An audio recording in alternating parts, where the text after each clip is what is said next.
Ladies and gentlemen, welcome everyone. It's another episode of Fat Guy to Little Sips with his guest host. Hey, DJ. How you doing, Hank? How you doing? How you living? How you loving? How am I loving? Oh, man, whatever, man. Thank God we have 3 hours for this podcast to discuss that. 3 hours. That's how I'm loving, man. I'm good. You're in a different locale today. I like it. Well, I mean, it's the same locale I did most of my, Advent calendar from, so. Except the ones I did for you, with you, of course. Correct. That was quite a holiday, man. Quite a holiday. Right. I got some requests, after the holidays. They're like, when we gonna get another episode with you and Hank? So I was like, all right, well, I gotta get out there and talk to the masses. Start hustling. So, how's the new year treating you? New Year's good. That's the one thing we'll start talking about. So what's your opinion? How long can you say New Year for? Is it like the first month, first 2 weeks, first 6 months? I mean, when can you stop saying New Year? Technically, when your Christmas lights come down, I think is the official answer. So if your Christmas lights are off your house, then you can no longer ask how's the New Year going. Oh, well, I didn't have lights to begin with, so I can't say New Year period, huh? Dang. Well, I mean, are you driving around the neighborhood seeing anybody's lights up? I know my entire street took theirs down. I turned mine off because there was last weekend in Dallas, there was a snowstorm. So right. The guy who takes down the lights was delayed a week. And I noticed we were the only house with lights on, so I turned them off to my kids' chagrin early. Now, are we talking like Christmas vacation lights, or are we talking like, let me put up like a strip and I'm done? I mean, let's think about Christmas vacation real quick. Think about how much money those lights cost. I mean, that must have been $10,000 worth of lights, right? I mean, in today's terms. He did get that bonus, that like fudge of the month or what was it, fruitcake, or I don't know what he got, but it was a certificate. It wasn't originally it was a certificate, I believe. Yeah, but that's what I'm saying. Wasn't a certificate for like the fudge of the month or fruitcake of the month or something? Fruitcake, I think. Fruitcake, okay. But yeah, so technically, I mean, this is our first show back in the new year, so I'm asking that. But I think you can only ask it until you take your lights down. Once the lights are down, then you're entrenched in 2025, and you got nowhere to go. But okay, let's see how it is. Well, I'll say this. I don't have lights up, but I still do have some like little ornaments, little things around the house that I haven't put away, and it's like there's snow, like you said, around our house, and we've got a detached garage, and I'm like, I'm not really gonna wheel this big Rubbermaid to our garage, so I haven't really put it away yet, because there's like a foot and a half on the ground. It's like so maybe when that's all gone, I'll stop saying New Year. That's a good idea. There you go. What's what are we gonna drink this New Year? Kind of thirsty. Well, what was it? Last time I saw you guys right around my birthday, I know I gave you the 3 samples. I know 2 of them were, I think, Sagamore Spirit Double Oak. One was the Chattanooga Whiskey Pinot cask finish. And then I'm pretty sure the third one was the Knob Creek Bourbon Rye, Burr Rye, or whatever they call it. We got to show everybody. Billy and I have had we've had a couple. We don't know what this means, so if you guys take a look, it looks like J300. I think if you turn it sideways and then twist it and then like do some other stuff to it, I can kind of see like where it might have a K on it and a B, so it might be Knob, and I'm thinking it's Knob, hopefully, because I mean that's what I recall giving you, the Knob Creek. And I don't recall us actually reviewing it ever, so that's what I'm thinking it is. So the third one, I'm gonna taste it, and hopefully it'll match. We'll see if it matches what fat guys drinking. Based on our Advent calendar taste profile, though, I don't think anything's going to line up, because most of his stuff tastes like Old Dog, the stuff that you get from the bottom shelf, and my stuff is like, top notch, Yeah. Okay. So I did clean all those sample bottles, and I am going to create you a correlated curated collection of 25 samples. So I gave you and NASCAR Willie an opportunity, and he was too slow to actually come through. So I'm going to curate some samples and send them out. All right. Lucky me, man. Lucky me. I gotta tip something into a glass, so I think should we start with the Chattanooga? Yes. Sounds great. All right. We gotta look this. Let's refresh my memory of what this is. Let me, I'll read it to you here. Let's see. It's, the Chattanooga whiskey. Pinot cask finish. It says Russian River. So I don't know if they got it like from a Russian river or something. Russian River Pinot Noir barrels. Age is greater than 4 years. The batch size is 8 to 10 barrels. I guess it mixed 1, 2, 3, 4, 5 different mash bills. The cooperage was 53 gallons, and then they also used toasted and charred oak barrels. And they finished it for 6 months. And it's 95 proof. So it's aged over 4 years, including the 6 months in Pinot Noir casks. That's correct. 5 different blends, a custom blend of 5 bourbon mash bills. That's what it looks like. The blend includes a one-off version of our Barrel 91 recipe distilled at higher proofs. Interesting. I like the grand. Our limited edition finishing series celebrates the union of Tennessee High Malt into a variety of classic finishing casks. Crafted from a combination of unique mash bills, each containing at least 25% specialty malt. Each barrel is made to complement the flavor characteristics of the finishing barrel. This is their 5th finish. Their distillers revisited California wine, this time selecting Pinot Noir casks from a Russian River Valley of Sonoma County. So it's not the Russian River; it's a Russian River Valley of Sonoma County. Known for its hold on, I gotta do this in the marketing voice. Known for its foggy, cool coastal climate, this small growing region of North Coast yields wines with vibrant fruits and subtle spice characteristics. How sexy does that sound? It sounds sexy. It smells pretty sexy too. So the Pinot is a Pinot. I don't know much about wine. So is Pinot Noir? Is that like a California wine? Yeah, it's a white. I think it's a white wine. Gotcha. But I guess the Russian River is the valley you were saying in California the Russian that River, it's coming out Russian River Valley of Sonoma County. I'll say this. It smells good. What do you think? It does smell very, very pleasant.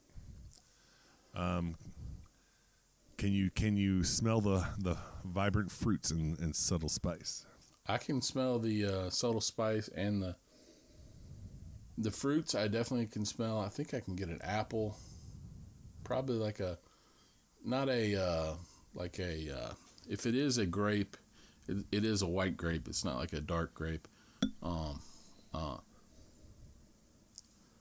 I'm thinking like more of an apple kind of, because it is it's like almost a stone fruit kind of.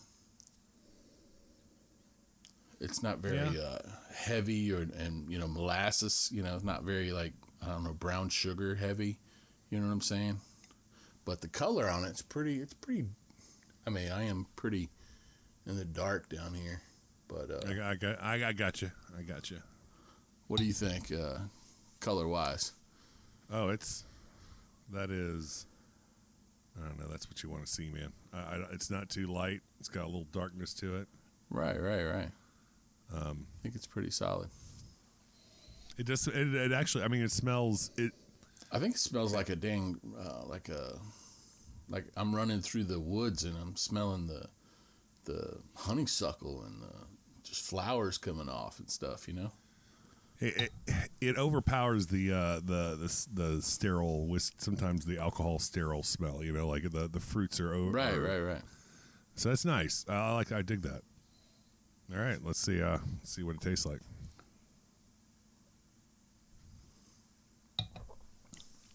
Should we swish it in our mouth? It's like wine. Ooh, that's fruity. That is a wine cooler, man. Shoot. That is a wine. We just had the first whiskey wine cooler. Yeah, I mean, that does have a. Yeah, I mean, that does taste kind of like a mixed drink there. I'm with you. I mean, that might be one that my wife would actually drink. That is. What's the proof of it? 95. Okay, that's why it was, and that's why there's no killer.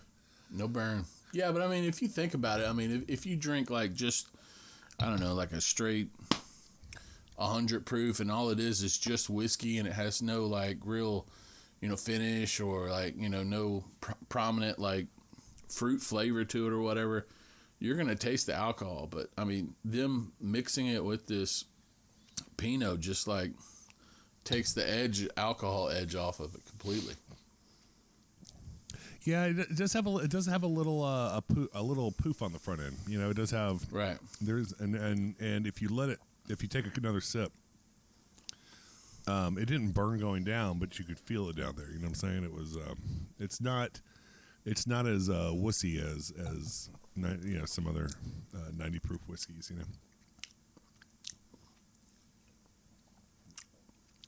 All right, let's let that. You want to let that settle in and talk about some news? Yeah, let's do that. I'll keep finishing a little bit, but yeah. I'm gonna sip it as we go, and we'll do a review after this article. So we got. Are you coming down in March, sir? There's the Whiskey Riot. It's a whiskey festival in Dallas. Whiskey festival. You know what? You need to get involved in some of the local whiskey scene. I tell you. Like I said, when I got involved with this Pittsburgh Whiskey Friends for this Advent calendar, I did some of their local events. They do some shares and stuff, and I mean, usually the local people are super nice. They share. I mean, they just it's a huge, nice community usually. So you should just try to get involved any way you can in your local community, and see what they got to offer. And if you're saying Dallas has something, give it a call, give it a shout out, and see what it's like. What if I have to start liking Texas? What if I start liking horrible Texas whiskey? Well, I mean, I heard that Still Austin's pretty good, man. Oh my gosh, you mean the toe whiskey? I think you should give it another shot. I have. Maybe I should. I've heard it on several places that. I don't know how to say Tanager. Tangier. It's Tangier, like Tangier. I think there's another A in it, but either way, it's Tangier. Yeah, I mean it's made by the master blender is Nancy Fraley.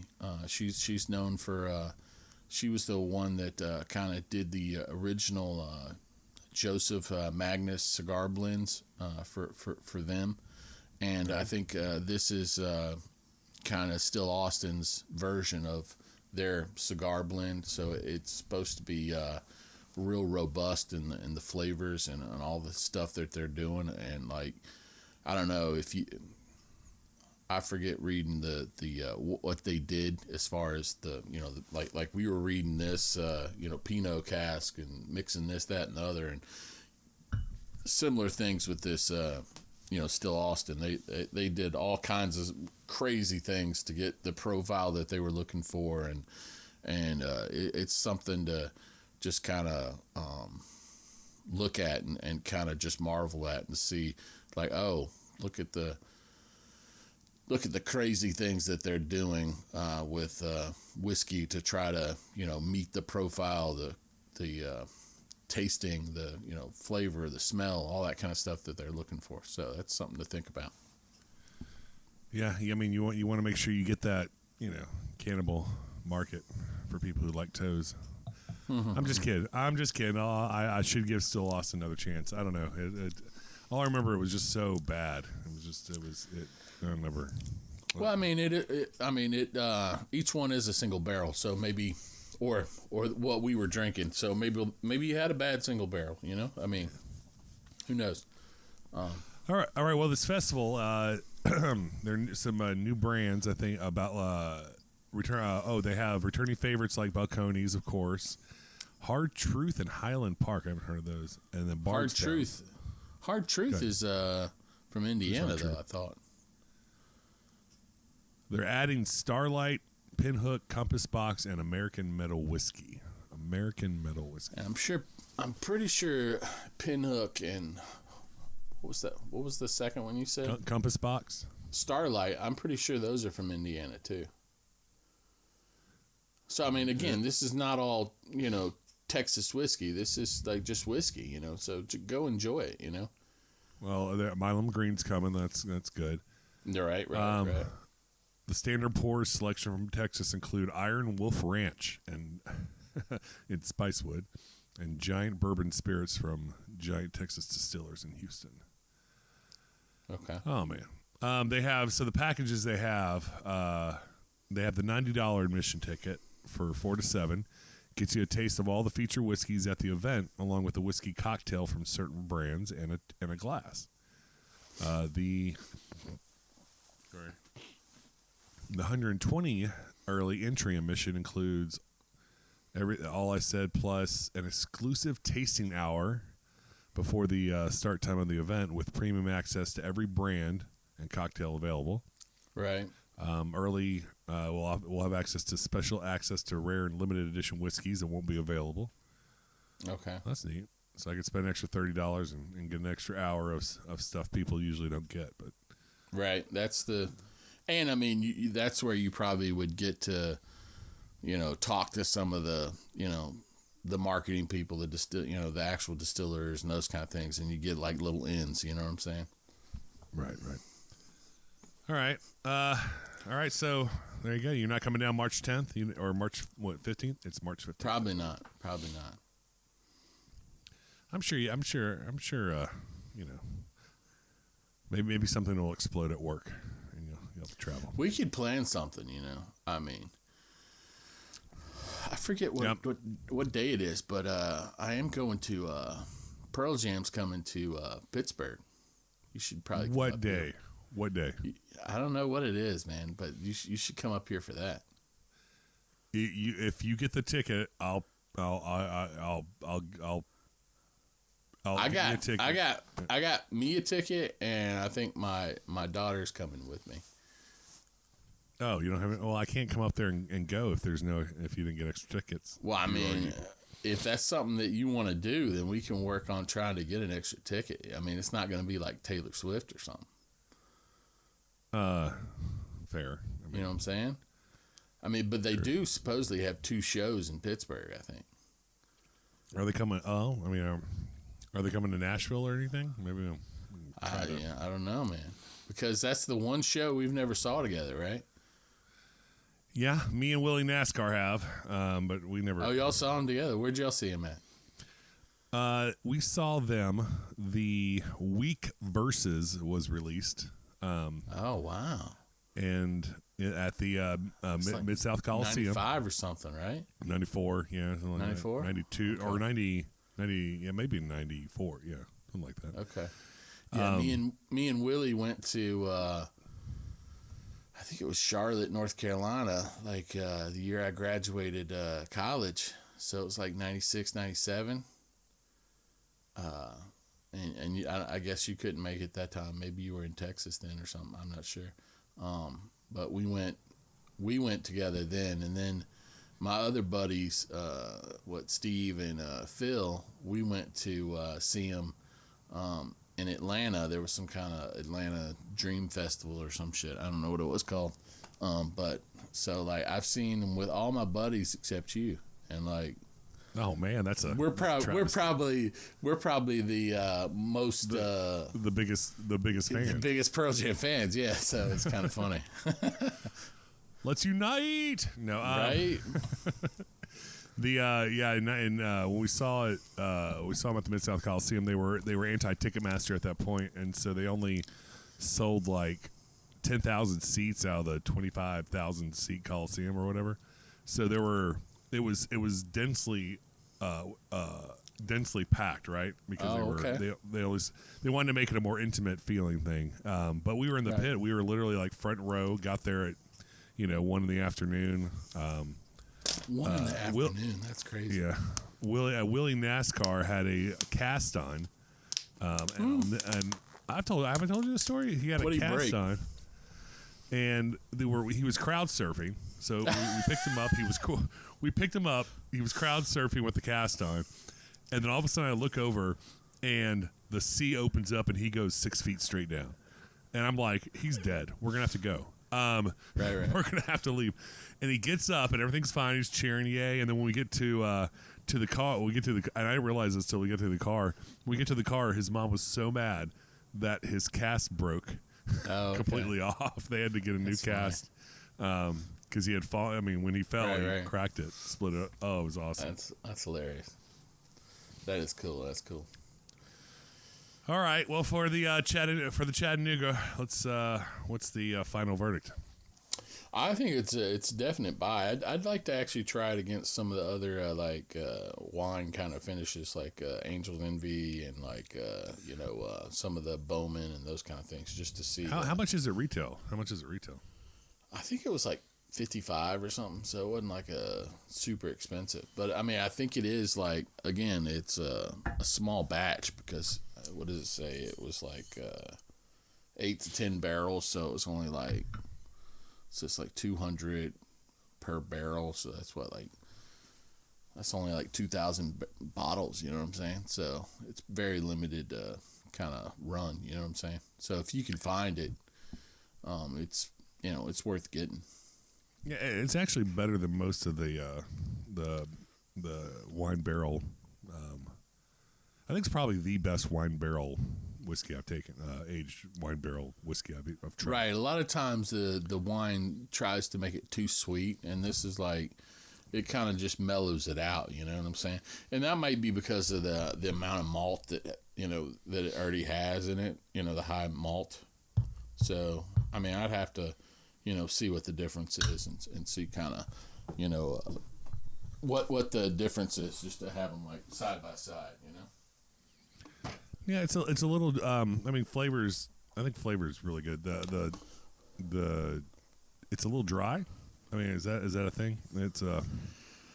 I've heard people say it's dry, but not. I don't know. I don't think that was too dry. I think it was after the. Well, once you get through down to the bottom, I can taste it. Like it's starting to. I think this next one will be a little dry, in my opinion.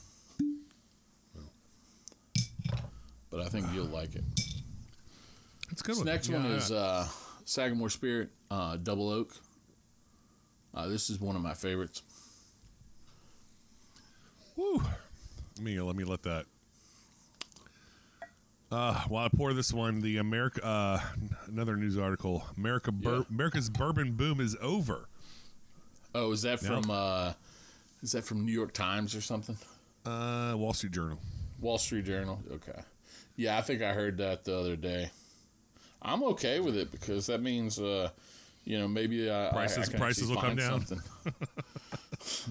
Maybe I can get some damn Jack Daniel's 12 and stuff, like Coy Hill instead of having to try to get it on the secondary. I know. It starts off with the article starts off, these bottles that would go for $2,000. Right. The poor guys can only get $900 a piece now. Oh, poor baby.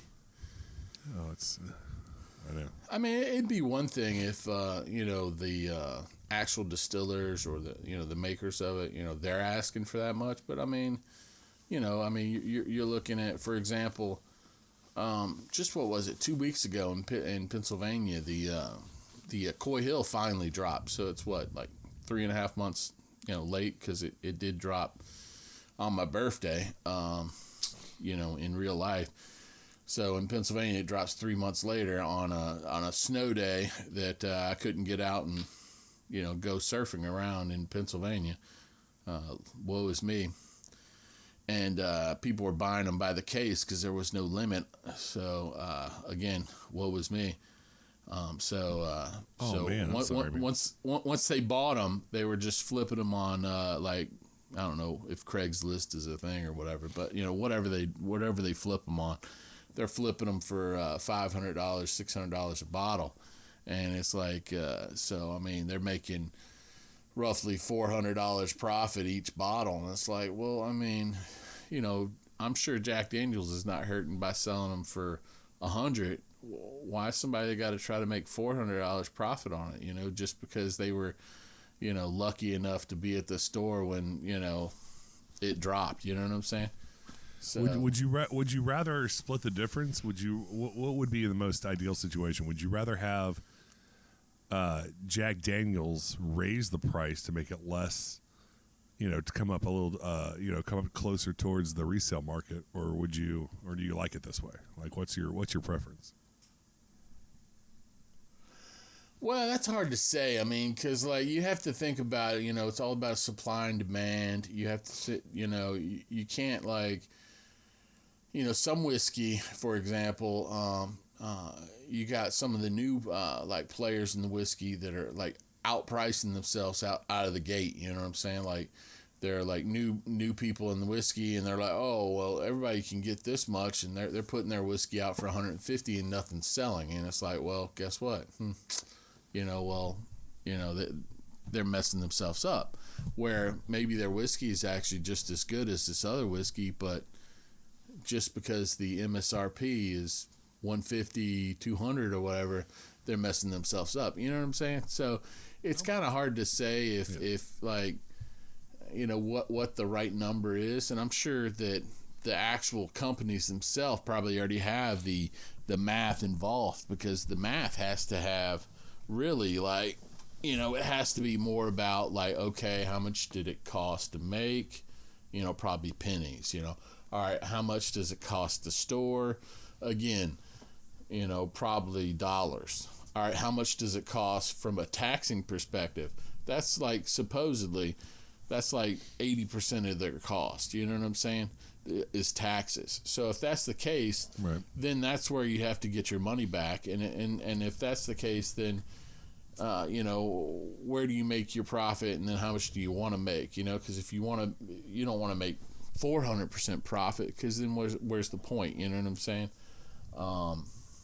Because then I don't know, you could just lower your cost and then increase your your output. You know what I'm saying? So you kind of have to find that sweet medium, because you don't want to have too much out there, because then no one's going to buy it, because it's like Nintendo back in the day. They had a false demand where they only put out certain amount, but they short shipped everything just to make sure that, hey, guess what?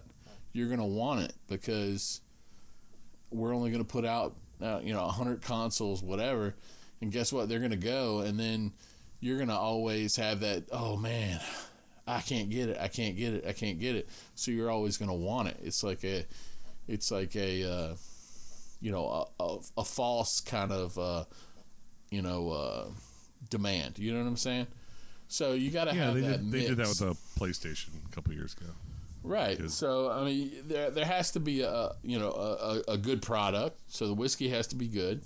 It has to be good quality. So the number of years, the number of proof, the way it tastes, all this kind of stuff. The quality, ingredients, all that has to be valuable. But then the value itself, it can't be overpriced and go, you know what, we actually only spent $5 to make it and we're charging you $500. You know what I'm saying? So it's like a mixed match. So I mean, well, kind of hard to say. The point of the article is to say, hey, there's the sales for the first time since 2002 are starting to decline, right, for bourbon and whiskey. Right. But what does that do? I mean, think about what's going to happen in, they may have overproduced this year. Well, that just means more whiskey is going to sit out there and age. So in a couple of years, you might have some more mature, higher aged whiskey. Well, you also have to think about it that once it's in a bottle, it doesn't age. Well, true. Okay, depends on where they overproduced, right? So and that's the huge thing too. So like and supposedly all this comes from COVID, because like when COVID happened, people were just sitting at home and they didn't have anything else better to do, so they were just like, oh well, let's drink this cocktail and see what this tastes like, and let's investigate this, and they're just having fun, just playing around and seeing what they can do and experimenting with this, or trying this new recipe, or doing whatever they could do just to have fun with themselves. You know what I'm saying? So when they did that, of course the liquor sales went up. But then when the liquor sales went up, what could they do? Because guess what? Jack Daniels couldn't say, all right, let's produce more, because they're like, well, we have to produce more 4 years ago to be able to produce more. You know what I'm saying? Because you have to have more oak, you have to have more bottles, you have to have more, barrels. It has to age longer. So it's a whole it's a cycle, and everything's 4 years, 6 years, in the future. So now if they saw those trends, 4 years ago, and they go, okay, cool. We need to start producing more. And that's why you see all these new labels coming out. You're seeing all these new brands come out. You're like, okay, all this is happening. Well, this was all from innovation and thoughts from, patterns 4 years ago. So if that's the case, and now they're like, oh, patterns are changing. Well, you can't adapt that quick. You know what I'm saying? So now they're going to have to sit there interim. They're going to go, okay, cool. Instead of pulling our whiskey that was ready to come out in January, let's keep it in the barrel and let's age it, and that's why you're actually seeing supposedly Jack Daniel's 14. You know what I'm saying? That's why you might see Jack Daniel's 16, 18. You know what I'm saying? Because they had that amount ready, and now they're just going to go, you know what? Let's just age it a little longer. Yeah, that's the way that's what I intended to say. All right, well, this Sagamore Double Oak. Well, tell me about this one. What's the? All right, so it's a rye. It's from Maryland. So I'm pretty sure Maryland it's a rye. Okay. Yep, I'm pretty sure it's a 95.5 mash bill. So it's 95 rye, 5% corn, from what I understand. So it's aged another year and a half after 4 to 5 years in a high char. It's aged another year and a half in toasted wave stave barrels. Right. So it just gives you a lot more like chocolate, a lot more flavor. It just gives you just a whole nother like. It just goes down really nice in my opinion. And from a proof standpoint, I think it's about the same. I think it's like 95 as well. Oh, maybe we should go to Maryland and visit this. 96.6. It's proofed with a limestone filtered water from our spring house built in 1909. Right. I actually went there. It's nice. Oh, have you? It's a nice place, yeah. It's right there on the bay, the Maryland Bay. So like you can see like the Baltimore, where Under Armour.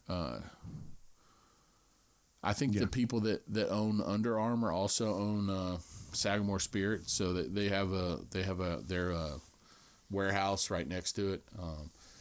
The Baltimore Ravens, their whiskey is Sagamore Spirit, because their stadium is within like half a mile of the distillery. Baltimore Ravens. Poor Baltimore Ravens. Did you see that game yesterday? Did you get to finish that? Oh yeah, I did. Oh, that's good. That is really good. I don't think I've gotten this. I get a little cinnamon on the back end. I don't think I've ever actually gotten before. You may have a little distillery bias, man. I don't know about that. So I call when you go to a distillery and you're like, you're showing how cool, all the cool things and Right. see where it's made. Sometimes you get a little distillery bias, right? I had it before I went there, and I really enjoyed it.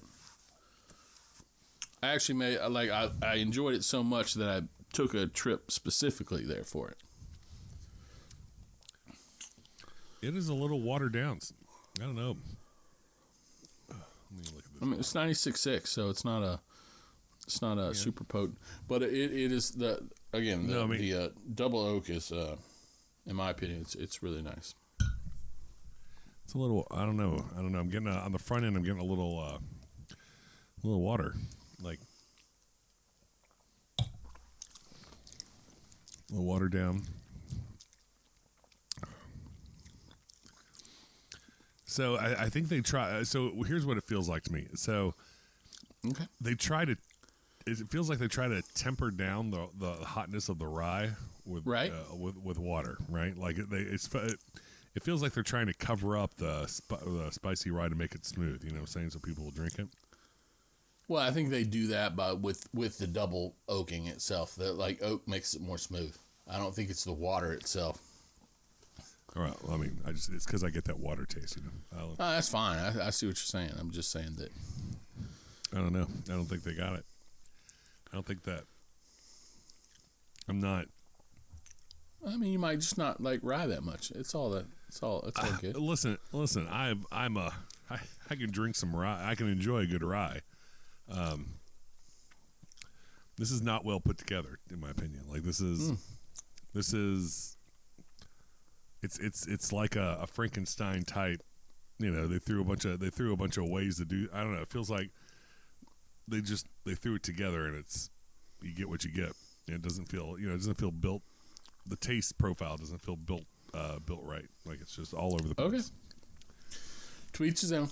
I mean, a lot of people use the Sagamore base as their whiskey, and they use it to create their like non-distilled product or whatever. Kind of like if they they're making their own rye or whatever, they start with the Sagamore and then they just age it themselves. You know what I'm saying? So it's supposedly one of the better products in the market. But again, I mean, it's to whatever profile you like. So Maryland rye might be a lot different. I like than good others. whiskey. I don't know about what profile I like, but I don't know, man. Yeah. I mean, again, Maryland ryes are different than other ryes because I think they are higher rye percentage than like for example, if you like a Michter rye, you like a Michter rye? Yeah. Okay, well, a Michter rye is only like 51% rye, and it's like 49% like corn. So, like, it's barely a rye. You know what I'm saying? Where this is like almost 100% Oh, you rye. can. You know Yeah, this is a rye. there's no. I mean, you can taste it. I just don't like it. I've drank in about 3 sips of it, and I can't tell you what it tastes like because that's because it's not a tight. The way from the way it hits to the way it goes down to the what you taste afterwards, it's all over the place. There's nothing, I can't describe you the taste. It's just all over everywhere. I'm getting a lot of that char from the oak. I'm getting like some bitter chocolate notes on it. Again, I'm getting a finish of cinnamon in the back end. This is one of my favorite double oaks. So. I mean, like a rye double oak is your favorite. This is a favorite. This is one of your favorite double oaks. This is one of my favorite non-rye? double oak periods. Like I didn't usually like double oaks until I tried this one, and then I was like, oh wow, man, maybe I do like double oaks because it kind of like put an extra layer of that char, that bitter like chocolate note on it and I'm like, oh, and it kind of like evened it out to my profile, and I'm like, okay. I can see what what actual aging in another barrel is doing. You know what I'm saying? Like, again, Yeah, I can see early in my journey, I tried the double oak from Woodford, and I tried the what they want to call a toasted from Old Forester. And again, those are great products, but I just couldn't tell what they are early in my journey, because it was like, okay, they were, it just wasn't much of a difference to me, anyways. But this is I'm with you on that. such a big jump. It's like, oh, they really did something extra to like make it super, like, oaky. You know what I'm saying? And they made that, again, that jump to the chocolate and bitterness, and and it kind of said, oh, that's what the double oak does. And then it made me go back to Woodford and 1910, and then I like started looking for those notes in those, and I'm like, oh, that's what I was missing. And then I started loving the double oak Woodford and 1910, and I'm like, oh, and it helped me like find those profiles. You know what I'm saying? Yeah, I mean, I understand what you're saying. I can tell. I mean, yes, you can tell what the double. You can tell definitely that it's not just in your face rye, that it's been. Right. You can see what a barreling it twice does. Doesn't make it good. It doesn't, like, it just. I mean, it's not. It just doesn't make it good. I mean, it's. I don't know. It doesn't have any. I mean, it's for a whiskey. It's bad for a rye. I don't think it does. At first, listen. I do dig a good rye, but it doesn't do rye any justice to taste like what it does. Ugh. Well, again, if we're ever in town, we should drive up there. It's only about 3.5 hours, and they usually have. Each time I've been, I think I've been like 3 times. They usually have a limited edition Sagamore Spirit. Like one time they had a hard cider. One time they had like one that was aged in a German beer. One time they had one that was maybe aged 8 years instead of the standard 4 years or whatever. So typically each time they have something new. That's kind of a limited drop, and it's something to just go in. And I think the time I went, I actually took my wife. They had like a little class where you could you basically, it was like a cocktail hour class, and they actually showed us how to make some cocktails. And of course, I mean, everybody knows how to make some cocktails, right? But it was just kind of cool. You're sitting there with like 10 other people, and they're like, they give you the high, the high quality like ingredients, like here's some cold brew and here's some espresso, and they're giving you like the stuff, and you're the exact amounts, like 1 ounce exactly, and you pouring it in, and you're mixing it, and you have the right mixers, and you have the ice cube that's like, it was like stamped with the 3 diamonds, which is their stamp, their logo, and it's like, it's kind of cool because they gave you they had this espresso old fashioned. And they give you these 3 little espresso beans, and you put one on each of the 3 diamonds, you know what I'm saying? And you put the cold brew in it, and you put, all this kind of stuff, and you're like sitting there, and you pour it, and you're like, oh, this is, and it was kind of cool experience. And my wife, she doesn't really drink whiskey, but she was enjoying the experience with everybody else, and it was just fun to like have an event, kind of like. I'm sure you probably would do something like that with your wife. Maybe like go and like, I don't know, cook tacos together. You know what I'm saying? Like have some kind of like date night. You know what I'm saying? But this was like a cocktail hour. You know what I'm saying? It was really kind of cool experience. Yeah, I'm looking at some of their past. I'm looking at some of their past releases. They had a tequila finish rye. Right. So a rye finished in a tequila.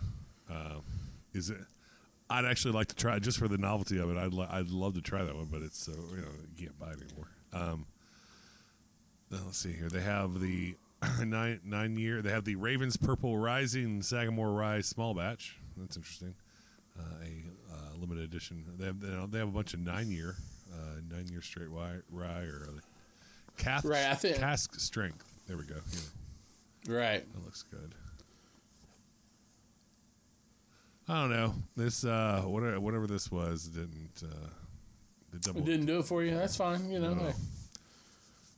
I'm not gonna knock. Sagamore gets a little more. They definitely get a second try at something. So maybe. Yeah, no problem. We'll go up there. And like I said, the place itself was really nice. It's right there on the water. You can. It's got like a nice little bar, like restaurant feel, where you could just like kick back and you're sitting there looking at the bay, the water coming in, the breeze coming in. You're just taking in a few drinks, just looking over it. You know what I'm saying? And it was pretty good vibes. You know what I'm saying? So if you do come up this way, we can go take a little trip. And I have a few spots on my list around Baltimore, Washington D.C., where we can see some major hits. You know what I'm saying? Gotcha. The king of what's this? I'm looking at this next article. What's the king of Kentucky? Oh, no. Single barrel. Yeah. What do you want to spend, like $2,000 or $3,000 a piece, or what? Well, they're at Costco. So the article is, at Costco they're selling them for $260. They're currently Costco's currently offering them at $260 if you can find it at Costco. Well, if you can find one at Costco, I would be more than willing to pay $260, and I'll pay an extra gas fee, shipping, whatever, because that's probably the one of the most wanted whiskeys that I would want to try. It's basically Really? It's like 15-year-old Old Forester, basically. Okay, that's actually not bad. Yeah, and it's not heat cycled, so they don't go through that process. And it's cask strength, so it's usually about 130, 135 proof wise, and it's usually some of the best whiskey yearly that you could get. It's called King of Kentucky. It's really nice. If you remember, when I was coming up for my birthday, we went to that one, what was it, liquor store, and as we were coming in, this one guy walked up to because they had a tasting station. This one guy walked up to the tasting station and said, "Give me a shot of King of Kentucky," and it was like $150 a shot. And I turned around immediately, and I'm like, "What did he just say, King of Kentucky?" And he's like, "Yeah." So that's when I knew this guy was serious. You know what I'm saying? I'm gonna work on maybe getting a stand for my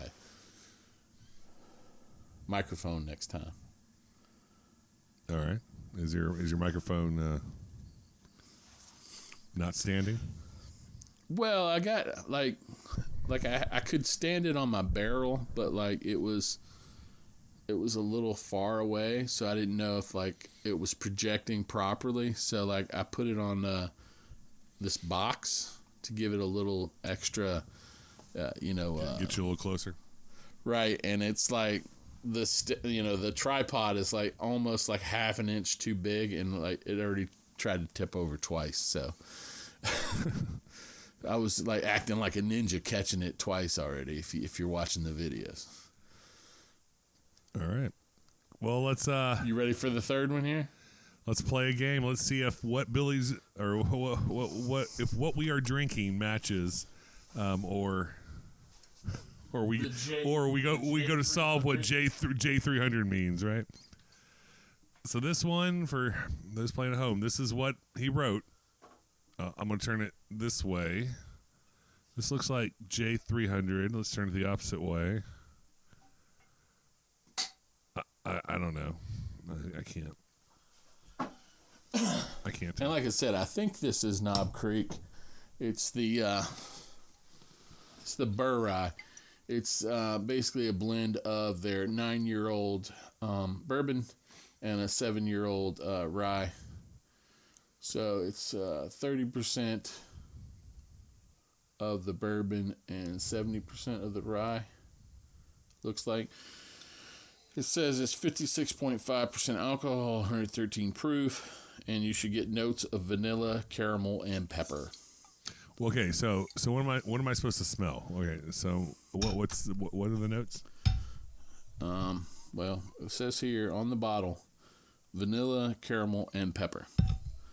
So now, Okay. me smelling it, I definitely get the pepper just off the top, real quick. I was about to say I get a little. I'm like, this could be it. I mean, it could be the one. And I'll say this: this is much lighter from a color perspective than the other two. Oh, it is much lighter. It is much lighter. Oh, this could be it. This still, well, and again, this is 113 proof. If it is, so it is about, 18 points higher than anything else we've drank tonight. So it's 113 proof. Okay. So I am getting the alcohol. It is spicy. All right, let's see if we can crack the code for J300. Knob Creek, Burr Rye.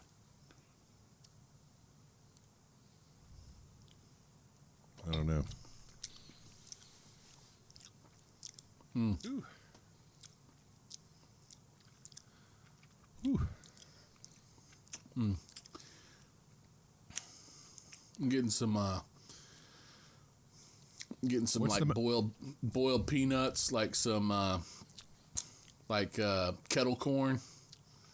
What's the mash bill? Well, again, it's a mixture of a bourbon and a rye. So it says it's.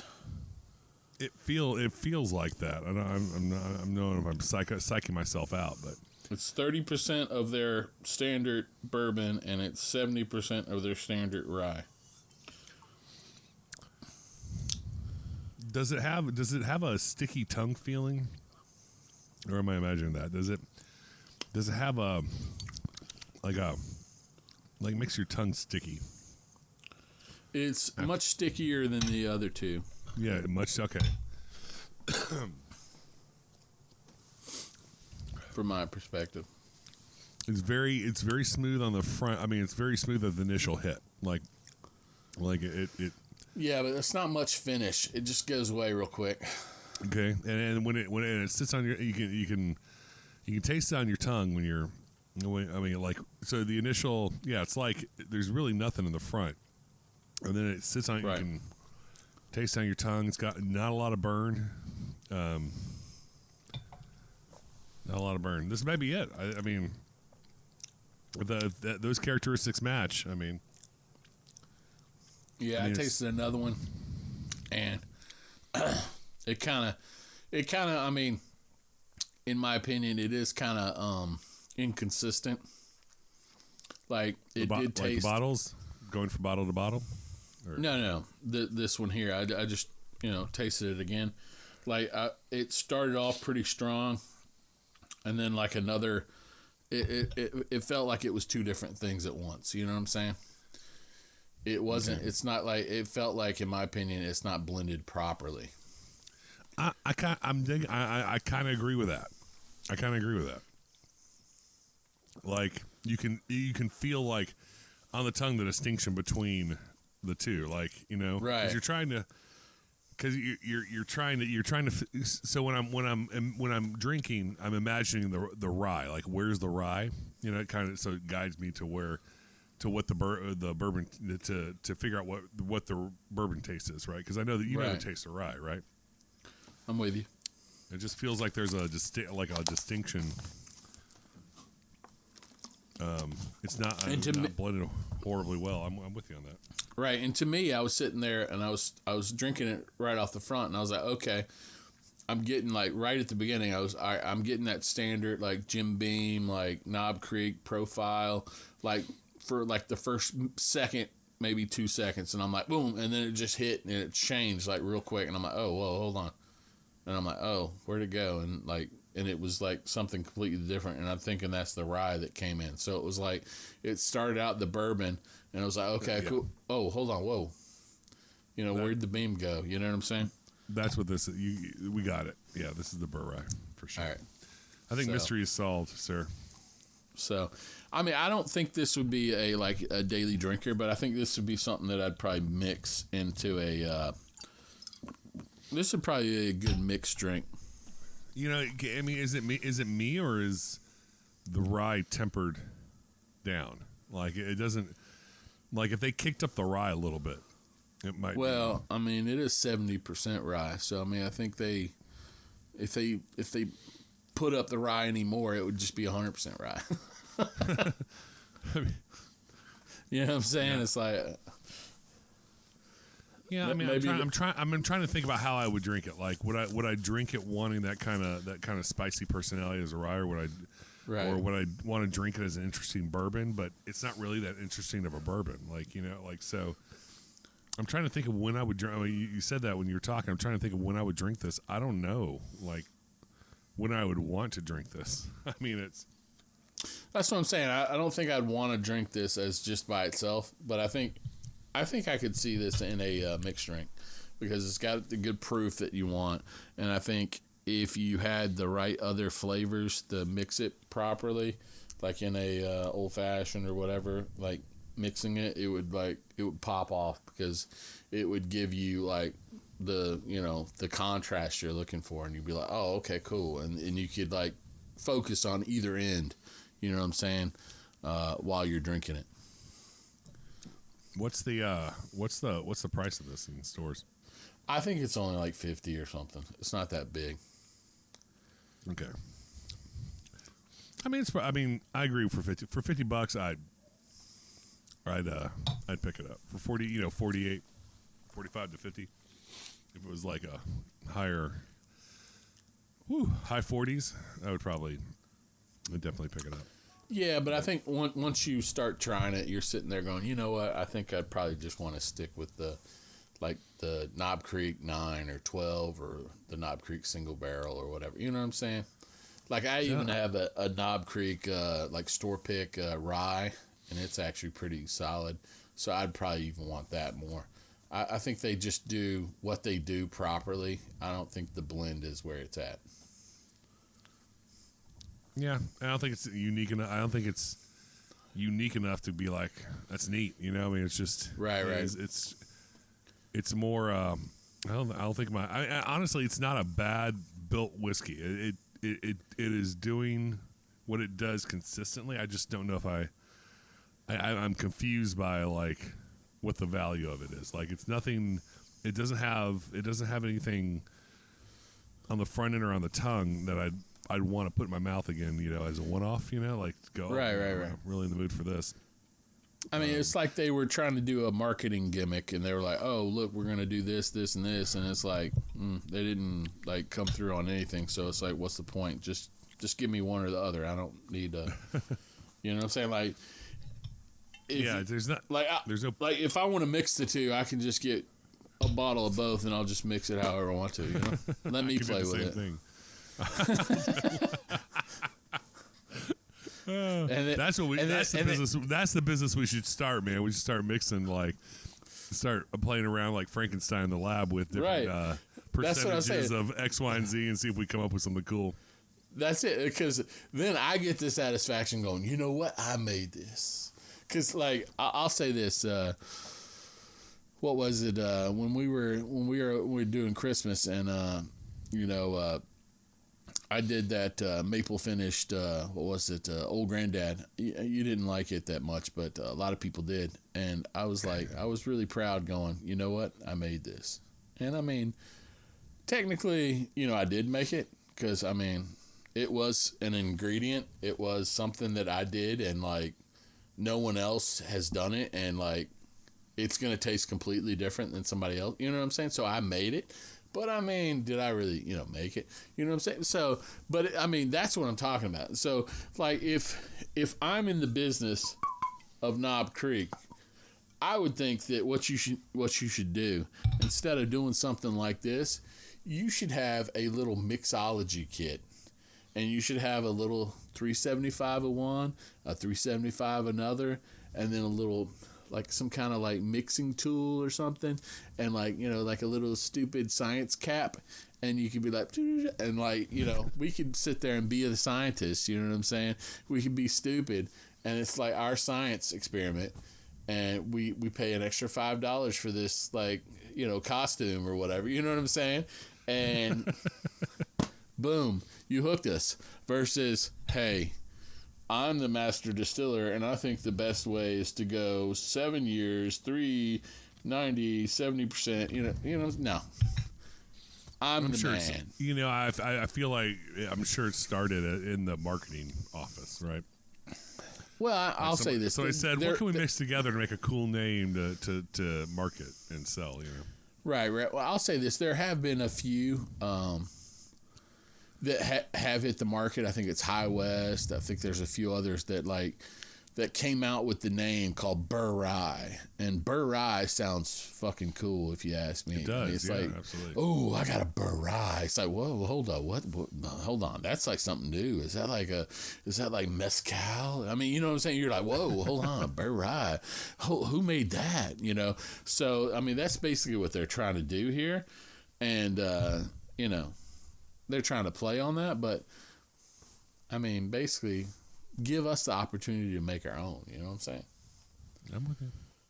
Because I'll say this, like, and to go back to one of my points earlier, when we did that Pittsburgh share, some dude came and he's like, hey, because we did the share, and like some dude brought some Pappy, some dude brought some like Booker's Infinite, like all kinds of crazy stuff, and I had some of this stuff. And I was like, all right, I want one more shot, I just want, I want to end on a good one. And, so I was asking this guy, I was like, all right, what's the last thing I should get, man?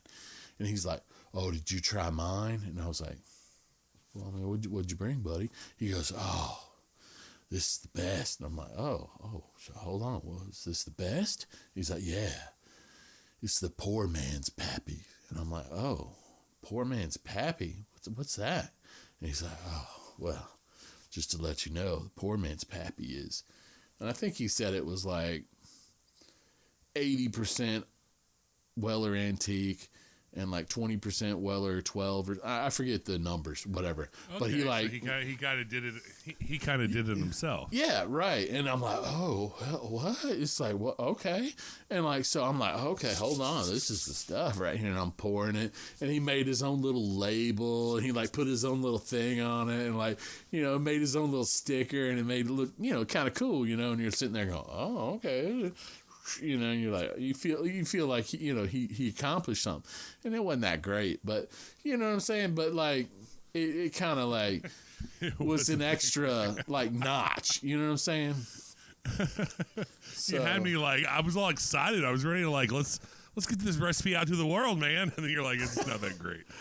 Well, I mean, I don't think he had. Maybe he was like, I'll say this. Maybe he was mixing it while he was drinking because he was falling over while he was,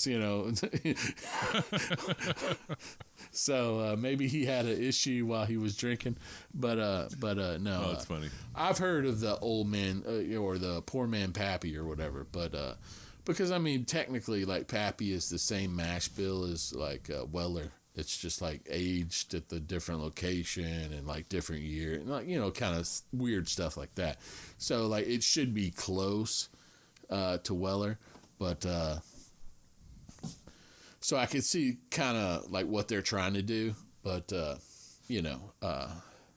it's kind of nifty to think about something like that, And it's kind of like you've had my infinity bottle, right? I have, yes. It's kind of the same thing, like where you're like, okay, try this, and you're like, oh, well, that's pretty good, but like it could stand to have a little more spice or a little more, finish or, whatever it is, So you're like sitting there, you're like, all right, let me throw some of this in. And like, and then the next time you try it, it's like, oh, it's terrible. And you kind of play with it, So it gives you something to do, especially with, all this whiskey you got, unless you're an alcoholic, there's no way you can drink all this stuff. But you try, man. But you try. No, I don't try at all, man. I was actually going through, before I was cleaning up today, like this whiskey barrel here, it actually has like all my full bottles in it, and it's full. So like I'm sitting there and like I'm rearranging stuff, and I'm like, I have no more room. So like if anybody wants to get me a full bottle of something, before they do that, they need to come over and finish one of my open bottles. So you need to come over, finish an open bottle, and then you can buy me a new bottle. You know what I'm saying? Because it's just not happening. I'm sitting here going, I don't have any more room. I'm sitting here like just stuffing stuff in there. The stuff's on top of something else, and it's like, wow, it's just, there's no room. This thing holds about 50 bottles, and it's just like they're just stacked on top of each other. It's a horrible problem to have, man. Horrible problem. Well, yes, definitely. All right, man. Well, that sums up today. That does sum up today, man. I had a great time talking to you. My man, the myth, the legend. We're going to see Pearl Jam soon? What's up? Yeah, what day's Pearl Jam? I don't know, man. I'll have to talk to my daughter. She got me some tickets, man. Look it up. Hold on. Pearl Jam. Pittsburgh. It's probably the same day as that Pittsburgh. That Dallas whiskey share you were talking about. No, it's in May. It's in okay. May. See. Yeah, tell her, send me pictures of the tickets. Let me see where the seats are. Maybe they sell seats in the same area. Yeah, I'll come up in May. Well, if you come up, I'll get you a ticket. I'll Venmo you a ticket or something if you can fly up. Sold, man. You let me know. I'm there. It's on a weekend. Right. It's on. I don't know. It's on like a Friday. Which one are you going to? Friday or Sunday? I think she got Sunday. All right. Cool. Yeah. See if you can give me one. And, I don't want to sit alone next to. Well, how about this? Like my wife doesn't have a ticket, so you might be sitting with my wife. Woo! Yeah. We're going to party. In section AA, seat 16 and 17. That's right, baby. All right, man. But seriously, had a good time. Fat guy, little sips. I'm out, man. It's good to be back in 2025. That's right. Next time we want to talk. For the next time, man, start thinking. A couple things. I want to talk about single malts. I want to try a single malt. I want to get a whiskey. One of them fancy whiskey single malts that are popular. I don't know which ones are popular, but well, I did get that single malt that you said tastes like Old Dog. Remember? Which single malt did I say tasted like Old Dog? Remember there was a in the advent calendar. It was the advent calendar, and it was a single malt. It was finished in tawny port, so it was like a double oak kind of thing. Right. And I said it kind of tasted like a cigar finished, and you said, "No, man, it tastes like Old Dog." Like Old Dog. And it was actually maybe not that one. It was actually a single malt, and I was like, I don't usually like single malts, but it was actually pretty decent. But I was able to buy an extra one because it was a barrel pick that they purchased. So I'm about getting single malts, but they don't taste good, man. So, what about the Jack? Can we start with like a Jack Daniel's single malt? You figure, like. Well, I have the Jack Daniel's single malt. If you get one, oh shoot, it's I'll try it. How much is it? How much is that? Which one? The single malt Jack Daniel's. It's the Oloroso Sherry Cask. It's the Jack Daniel's single malt. This one says $134. That can't be right. It's a Oloroso sherry cask. It's a blue label, right? Yeah, Blue Label. Yeah, that's the one Mrs. Willie NASCAR got me in at the Navy base because it's a Navy base only, well, military base only. Okay, maybe not that one. I may not be able to find. I've seen that. I've seen it somewhere else. I don't know. Let's find a single malt we're interested in.